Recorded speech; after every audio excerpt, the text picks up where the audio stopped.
যুক্তরাষ্ট্রে আবারও সেতুর সঙ্গে জাহাজের ধাক্কার ঘটনা ঘটেছে। এবার নিউ ইয়র্কের ব্রুকলিন ব্রিজে ধাক্কা দিয়েছে মেক্সিকো নৌবাহিনীর একটি প্রশিক্ষণ জাহাজ। শনিবার ভোরের আগে ইস্ট রিভারে ভেসে চলা অবস্থায় ৩ মাস্তুল বিশিষ্ট সেই জাহাজের ওপরের দিকটি আইকনিক ব্রুকলিন ব্রিজে আঘাত করে। এতে জাহাজের মাস্তুল ভেঙে পড়ে যায় এবং বেশ কিছু ক্ষয়ক্ষতি হয়। নিউ ইয়র্ক ফায়ার সার্ভিস নিশ্চিত করেছে, ঘটনাস্থলে তারা আহত ব্যক্তিদের সহায়তা দিয়েছে।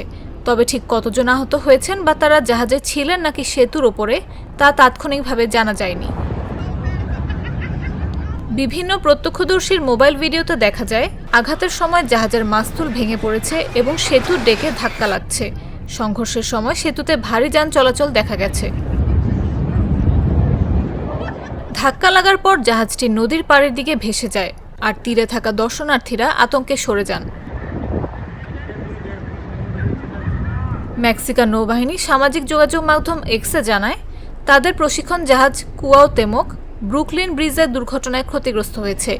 এর ফলে জাহাজটি প্রচারমূলক সফর চালিয়ে যেতে পারছে না।